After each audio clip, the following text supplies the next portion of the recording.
Hello, my name is Scott Milam and I teach chemistry here at Plymouth High School. I'm in Canton, Michigan, and I've been doing modeling instruction since 2015 up until right now, which is just before Halloween, as you can tell that I am Captain Chemistry.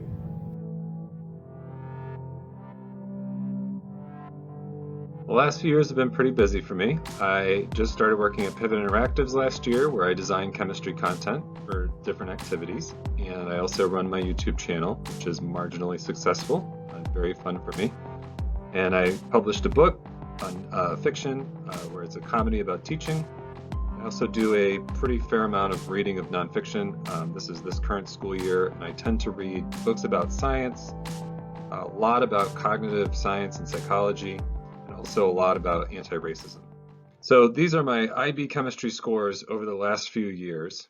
And if I add the notations in, a couple things really jump out. The 2018 group, I was really pleased with how much their scores went up from the previous two cohorts. This was the first group to get modeling instruction in chemistry.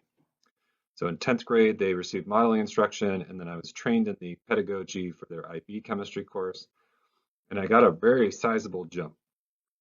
This last group here, the 2020, this was those 3 years really, this group was really exposed to a lot of retrieval practice, space practice, and maximizing cognitive load as we trained them in cognitive science principles.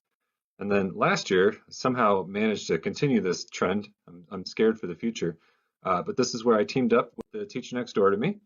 And he and I taught our cohorts together, where he taught junior year and I taught senior year. So that's me and Steve Rooney there, best friends for life. So, like I said, I do like to read a lot about how the brain works and psychology, and these are some of the books that I've read in the last couple of years. And to me, modeling instruction is really crucial to being able to implement a lot of what we know about how science and learning works the best.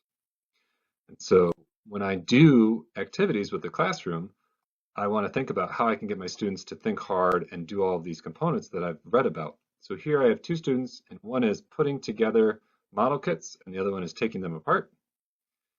And those are not equal in difficulty. So one of those is much more difficult than the other. And so we see that, of course, the students run into a point where this student has to slow down and wait for the other student. So we then have the students plot how much of each thing there was. So we're seeing here that there's a lot of hydrogens that are taken apart, and there are very few that are put together consistently throughout this experiment. However, the rates were ongoing. The reaction was still taking place in the forward and reverse direction, and we see that there's consistency, that however many were taken apart were also put together. Okay, so then we did an experiment where we switched it up and we started with all of them put together. So this would start high, and this would start low. When we do that, we find that there's a similarity here where we end up with the same thing. So it takes us a minute to get there, and we end up with some different rates at the beginning, but we end up at this spot where we have kind of a new, similar pattern emerge, right? This is a different group, and there's a couple of missed spots on here, but the idea here is that we're establishing this thing called equilibrium.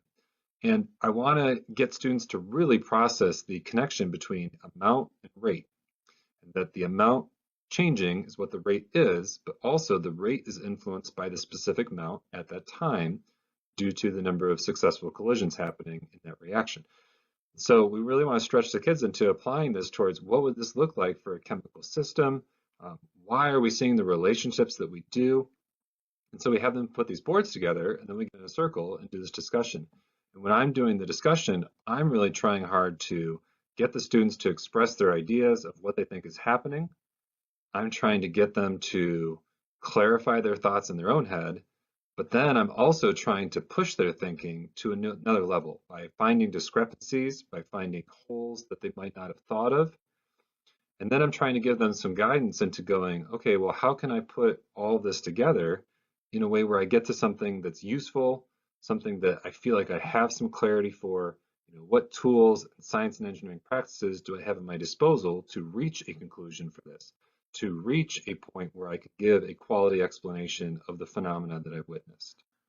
And so for me, I've really enjoyed modeling because it allows me to really push my teaching to a high level of trying to get really deep critical thinking with the students. And that progression over the last few years has been very fun.